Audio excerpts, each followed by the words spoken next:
Welcome to PastWorks. Today we're exploring the captivating story of one of the most influential figures in European history, Frederick the Great. Known as the Philosopher King and a master tactician, Frederick II of Prussia reshaped the political landscape of 18th century Europe. Join us as we explore the life, achievements, and legacy of this larger-than-life monarch.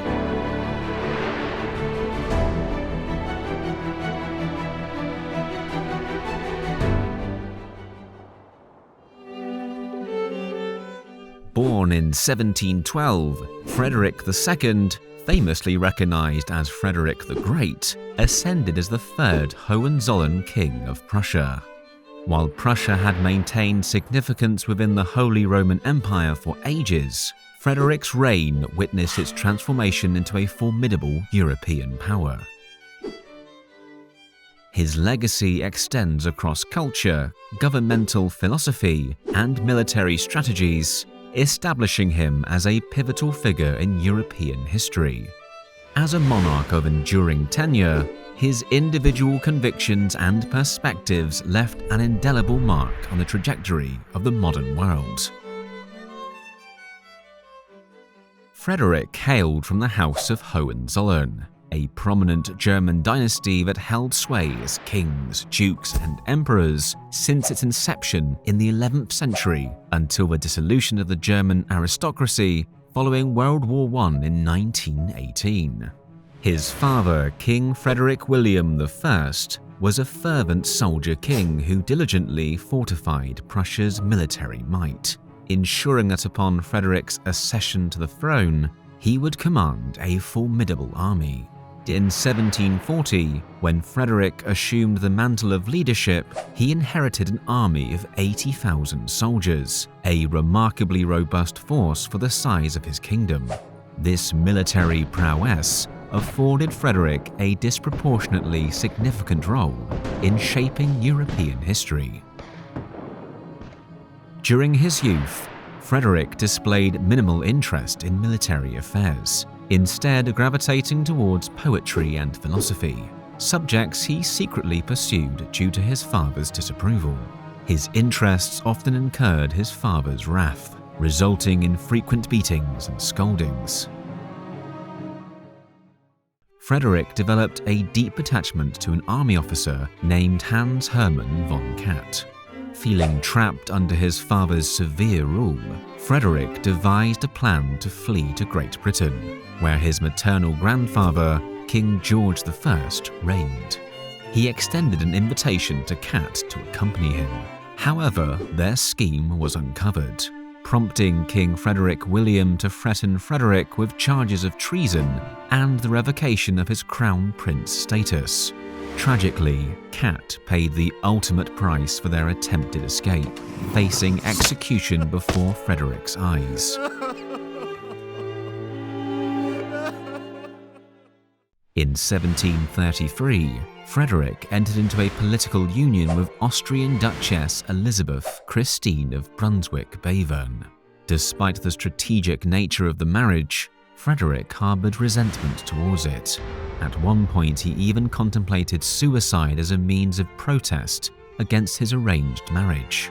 This coerced allegiance sowed the seeds of Frederick's anti-Austrian sentiment, viewing Austria as Prussia's historical rival for dominance within the faltering Holy Roman Empire. In 1740, following his father's demise, Frederick ascended to the throne. Officially styled as King in Prussia rather than King of Prussia, he inherited only a fraction of the traditional Prussian territories. These lands comprised a patchwork of small regions, often interspersed with larger areas beyond his jurisdiction. Frederick also inherited an army renowned not only for its size, but also for its status as the foremost fighting force in Europe, a legacy crafted by his militaristic father. Driven by the vision of a unified Prussia, Frederick wasted no time in thrusting Europe into war. Frederick's initial move was to contest the accession of Maria Theresa as the leader of the House of Habsburg, including her claim to the title of Holy Roman Empress.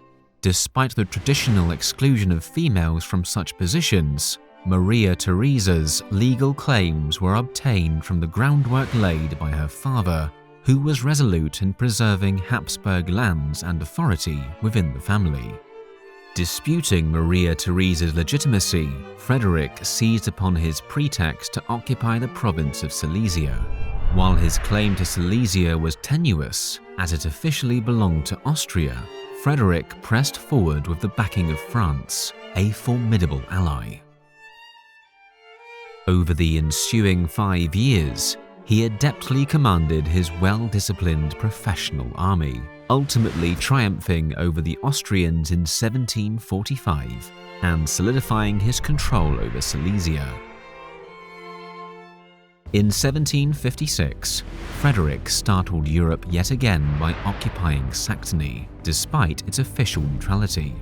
Responding to a precarious political climate with several European powers aligning against him, Frederick preemptively took action, fearing imminent aggression from his adversaries. During this conflict, known as the Third Silesian War, part of the Greater 7 Years' War, Frederick achieved his greatest victory. The Battle of Leuthen was fought on December 5, 1757, between Frederick the Great's Prussian army and an Austrian army commanded by Prince Charles of Lorraine and Count Leopold Joseph von Dorn. Frederick employed maneuver warfare tactics and his deep understanding of the terrain to decisively defeat a larger Austrian force, routing them entirely. The battle marked Frederick's most remarkable triumph to date, possibly representing the pinnacle of his tactical prowess and showing the supremacy of the Prussian infantry. Within a single day, Frederick swiftly reclaimed all advantages the Austrians had gained in prior battles, effectively thwarting their endeavour to recapture Silesia. However, his calculations went awry, and he found himself on the brink of disaster. Despite this, Frederick managed to bloody the Austrians effectively enough to negotiate a peace treaty that restored the borders to their pre-1756 state.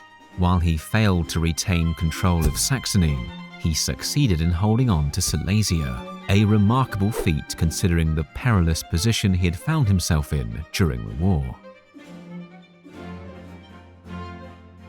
Frederick held a disdainful view of the Polish people, harboring intentions to annex Poland for economic exploitation and ultimately aiming to supplant its people with Prussians.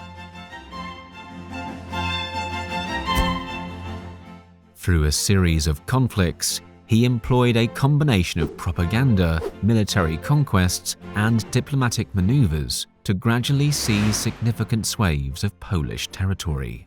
This expansionist agenda enabled Frederick to bolster Prussian influence and dominance by integrating and consolidating acquired lands, thus augmenting Prussia's sway and strength.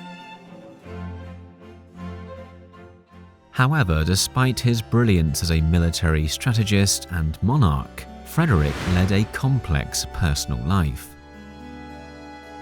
While it's highly probable that Prussian King Frederick the Great was a homosexual and that this aspect was central to his life, the specifics of his relationships remain speculative.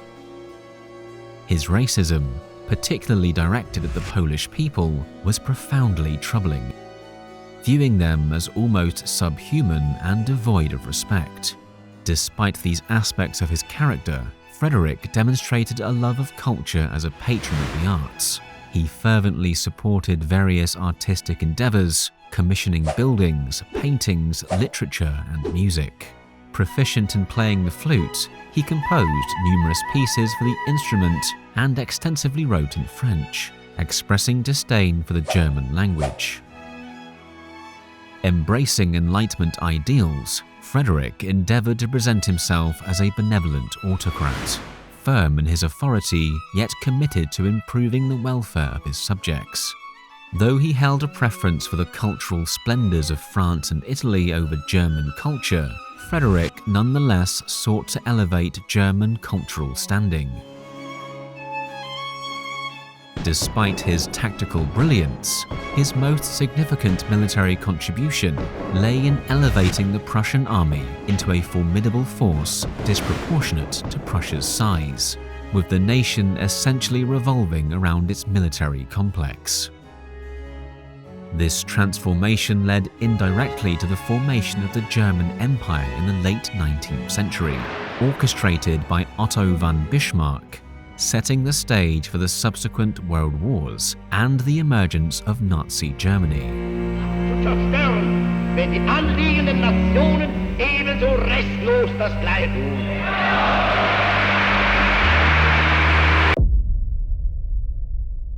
Thank you for joining us on this fascinating journey through the life of Frederick the Great. If you enjoyed the video and want more historical insights, make sure to check out our other content. If you haven't already, be sure to subscribe and ring that notification bell so you never miss a video. We're dedicated to bringing you engaging content that brings history to life. Thanks for watching.